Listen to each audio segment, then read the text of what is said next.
Mga pare ko, sa mahal po ng bilhin ngayon, pati na po ito langis, ay pangalawang beses na po ang gumagamit nitong R8 Oil Lubricant Motor Oil 40 SAE 40. So ito yung nabili natin sa halagang 180 pesos lamang at 1 liter na po yung kanyang quantity.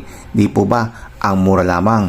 At ito, nagtira po ako ng konti para malaman po natin kung anong klase langis po itong R8 Oil Lubricant at malaman na rin po natin kung pasok din po ba ito sa inyong motor. Pero bago po lahat ay pag-usapan muna po natin yung brand na R8. So hindi lang po langis yung tinitinda ng R8. Kung makikita po natin ay nagtitinda rin po sila ng kung ano-anong parts ng ating motor. Merong gulong, merong shock, merong mga ilaw at kung ano-ano pa. At isa nga lang po sa mga produkto nila ay itong langis. At ito nga po ang R8 Oil Lubricant. So ito po ay made in, wala po nakasulat, pero base po sa nakita natin picture, ito po ay made in Thailand. So may idea na po tayo kung ano pong klase itong R8 nito dahil halos kaparehas po sila ng RS8 na made in Taiwan at KRX na made in China. So ito pong hawak ko, ito po yung kanilang 40, may viscosity na SAE 40. Ito na po yung ating langis na R8, yung kanyang physical appearance, yung kanyang kulay at yung kanyang lapot. So monograde na 40 po to, kaya kahit na ano temperature po, ay 40 pa rin po yung kanyang viscosity.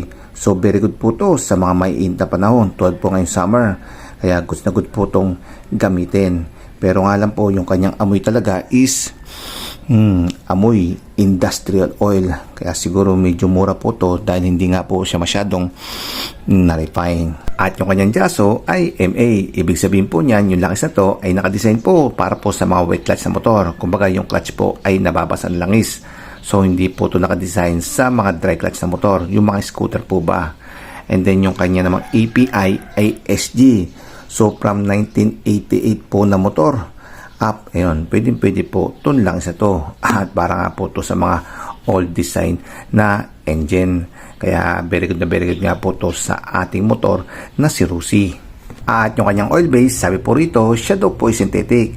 Pero medyo nag-aalakan po tayo dito dahil yung kalimitan po kasi ng presyo ng mga synthetic oil is around 300 pataas. 12 po nitong ating zinc polysynthetic. At ito pong presyo nito is 310 pesos. At itong ating Pro Honda, which is synthetic din po yan, ay nag-range naman po to ng 340 pesos. Samantalang to si R8 is around 180 to 190 pesos lamang.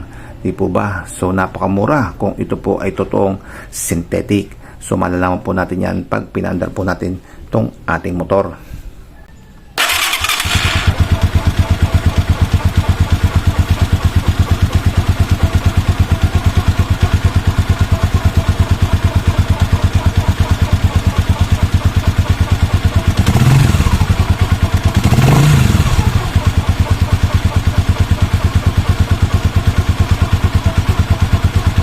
Pero base po sa experience at narinig naman na smooth po ito ng aking makina at smooth din po yung pagpasok ng kambyo.